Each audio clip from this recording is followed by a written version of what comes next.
What's going on? Will Freeman, RevolutionaryLifestyleDesign.com, talking to you today about how to beat a dead bedroom through Karezza, which is deeply bonded, heart-centered, non-ejaculatory lovemaking, originally derived from the Christian communes in America of the 1800s. So quite a mouthful. All right. If you have a dead bedroom, which means you're not having sex in your relationship, this is the video, audio, article, however you get this content for you. Okay. And you might be surprised to hear this coming from a guy like me who wrote the book, How to Fuck Women Properly, How to Get Laid on Tinder. I've got some very sexual articles. I've got sexual, articles on getting laid. But I'm telling you, I'm speaking from experience. Okay. A dead bedroom or not having sex in your relationship is a big problem. You might not think it is, but if you're watching this video deep down, you know that it is. Okay, there's a whole Reddit devoted to dead bedrooms. People are telling themselves sex isn't such a big deal. I've got a good partner and all these logical reasons why they should stay together. But sex is a big fucking deal when you're not having it. When you're having it consistently, it's easy, just like money. Money's not a big deal when you have money, but it's a huge fucking deal when you don't have it. It's the same thing with sex, okay? It's the beginning of the end of your relationship. Every divorce starts with not having sex, most likely, okay? It's either that or constant fighting, usually over money or how to raise the kids. Those two things in combination with each other, fighting and no sex, that relationship's going down. There is no neutral in the game of life, just so you guys know. You're either, in your business, in your personal relationships, you're either going up every year or you're going down.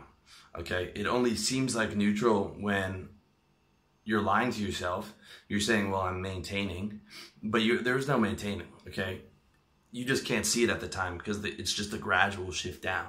You'll be able to see it 3, 6 months, a year later that you weren't maintaining.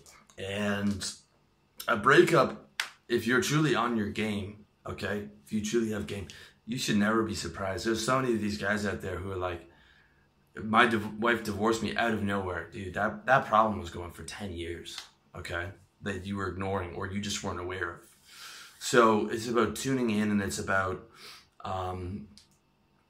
recognizing that you do have a problem and what is the solution to that problem, okay?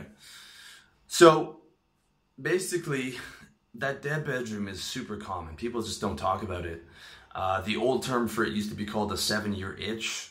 Now the scientific term is called the Coolidge Effect, which basically means, they say it's a biological phenomenon seen in animals whereby males and females exhibit renewed sexual interest whenever a new partner is introduced, even after cessation of sex with prior but still available partners. So in fucking layman's terms, it means people get bored of fucking each other, all right?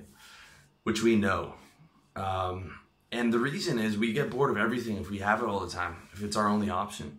You can have $1,000 steak and a love steak, and it's this gorgeous Kobe or Wagyu beef, or it's a T-bone, or it's a New York strip loin, whatever you love. And it's got the right sauce, and it's got mashed potatoes next to it, or it's got a baked potato.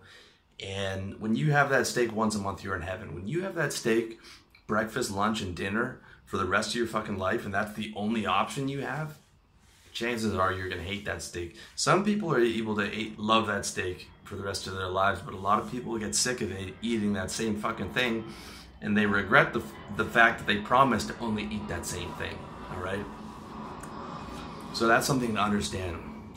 The marriage, lifetime monogamy is not natural. That's why people make those marriage vows around their whole community. It's why it was based around religion, and there was so much social pressure and financial incentives to stay together. At least there were. There's not as many now, because people know that people would cheat and leave, all right?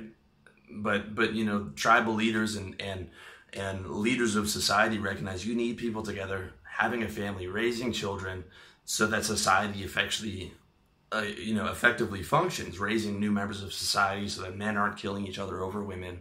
I can only imagine what things looked like 5,000 years ago, or 10,000 years ago prior to that, as agriculture was developing and there weren't these, there were less of these codes in place, with people cheating, guys killing each other. It would have been a mess, okay? So on one hand, people aren't naturally monogamous lifetime, but on the other hand, you know, it is for the society we live in, there are benefits of that. You can see it now in the divorce rate and how it fucks up children, right? Where 50% of people are divorced and kids are being raised without a father or separated parents, and it's a traumatic thing. So there is value to these long-term relationships, even though I will never get legally married, okay? Because the marriage contract is so dangerous financially to men, and I advise you to do the same. You can partner with someone, but the legal marriage I would never do. I actually did an article and a video on that if you're interested. But regardless, no sex is a big problem for a relationship, because a relationship is built around love. Literally, sex is making love, okay? When you're having that type of sex, all right? If it's like kinky, like, you know, 50 Shades of Grey stuff, well, that's different. But like the actual lovemaking, you're creating love, okay? So if you don't have that, you're losing a major source of love generation, which is very bad, because the foundation of your relationship is built on, you know, loving that person. So that's a problem. And what happened is the dead bedroom leads to cheating or resentment, or just sort of people drifting apart because they're not bonding anymore, okay? Or they're not bonding at a higher level. Oftentimes it's the woman who gets bored first. Women are actually less suited to long-term monogamy than men are. They get bored first. As guys, we can sort of power through. We have higher testosterone, we can power through. Like, guys might not be super interested in having sex with their wife, but at least it's sex. At least they can have it with somebody and they can power through. But it's usually the wife who starts saying no, okay? Women want to get married first, but they also are less suited for monogamy, and they're the ones who want to get divorced first. 70% of divorces are initiated by women. A lot of this is covered in Michelle Langley's excellent book called Women's Infidelity. She's a woman who cheated on her husband, and she basically breaks down the biological reasons and interviews other women who have cheated, but she does not give excuses to these women or to herself. Okay, she holds them accountable because a lot of these women interviewed were trying to blame the husband for not doing this or that, or not putting the toilet seat up, or whatever the fucking reason is. But the reality was she got bored of having sex with the guy and lost interest and cheated on him, violated her vows. And men do this too as well. I'm not just throwing women under the bus, but it's important to understand why that is, and it's eye-opening to read those first-hand accounts of women's infidelity and how they rationalize that. With that said, that book is a bit depressing. It doesn't solve the problem. It identifies the problem. The book that solves the problem is called Cupid's Poisoned Arrow by Marnia Robinson. Another excellent book. And the cure is Karezza, or like this gentle, non-ejaculatory, heart-centered bonding sex. Also covered on her excellent website, reuniting.info. Reuniting.info, excellent website. I would read everything on that site. You can also read from people who have beaten dead bedroom. A lot of experiences shared on that website. So the key to Karezza is gentle lovemaking, lots of slow connected sex, moving the energy from your dantian or pelvic floor into your heart chakra. No orgasms for either person, and no porn or masturbation, especially not those two, okay? You might be surprised to hear that coming from a guy like me, considering I've written books like How to Fuck Women Properly and How to Get Laid on Tinder and all these crazy things. But I'm telling you, when you experience that, okay, when you experience the lifestyle where for a decade I'm just having all this casual sex with girls, the more I do it, the more women I have, the faster you get bored. Okay, my friends who have the same experience level, you can have sex with a girl once or twice and be bored. Okay, because your biology is that desensitized to it. It's like you've been mainlining the casual sex drug for a decade. You're bored, and it's very difficult to fall in love because you've been chasing that new ejaculatory high with a different woman. okay? And you'll blow off a girl that you're seeing consistently on the off chance you might get laid with another girl, because you're just chasing that ejaculatory high of a new woman, and your biology is just trying to get everyone pregnant. And it was a total game changer when I realized how much ejaculation was draining my energy and my mood, and that I had this vital life force, and it was like a car battery that I was just draining every day, randomly, without benefit, and spending time and money and energy to find someone who I could drain this battery on or in. Okay? So, like, horrible. And once I figured out the key to everything was non-ejaculation, it was game-changing. It was game-changing, okay? Especially when you can, I'm telling you, this might sound like some woo-woo hippie bullshit, but when you haven't ejaculated for 3 months, dude, and your wife hasn't masturbated, or your girlfriend hasn't masturbated, because a lot of women secretly, when it's the dead bedroom, they're secretly masturbating in the bathtub or whatever. They're reading 50 Shades of Grey. Even if they tell you they're not, they're fucking lying. So when you both stop doing it, you're going to be sexually charged all the time. All the time. And so now it becomes exciting again to be with someone else, because your sexual charge is so high, to be with your wife again. And then you implement the slow bonding and the Karezza and the no ejaculation. So you're not chasing this ejaculatory high. You're chasing the love and the deep connection in the actual sexual act. So the cure is really a lot more sex and no orgasm. And the slower, deeper bonding type of sex. Okay, and if you can work on moving the energy up into your heart chakra, which you can do with practice. A lot of stuff on reuniting.info how to do that. Also, you can check out my tantric sex / Karezza articles, as well as check out my book, How to Fuck Women Properly, where I have the last chapter on spiritual sex. That's the best type of sex as far as I'm concerned. And that's the T-bone steak as compared to like casual sex, which is McDonald's, which is still fun sometimes. Okay, you still want McDonald's, but that is totally different. It's so much better and makes you so much happier. Whereas you can have all the girls that you want in the world. It's fun for a year or two when you're starting to become a player and you're testing your power and you're just getting used to it and you feel good about yourself. But it gets boring really quickly, especially as you get older, and each ejaculation takes more time and more energy out of you and drains your battery even stronger. Okay, and so basically this saved, when I was living with my ex-girlfriend when I was 30, which is 6 years ago, I was going crazy because I had basically spent my entire 20s as a player, you know, a few short relationships in there, but mostly just casual stuff, or like the multiple long-term relationships where I'm seeing like 2 or 3 girls, you know, over long periods, but I'm not monogamous for very long. So now I fell in love living with a girl in this apartment, and I'm going crazy. I'm in yoga class, these girls bending over in these see-through yoga pants, and I feel like a fucking crack addict. Okay, I feel like sex with another girl would be like, it's like a crack that I need. And the way that I'm dealing with that is like my girlfriend's falling asleep at night. We're still having sex, but then I'm going into the living room to jerk off to porn so that I can fall asleep.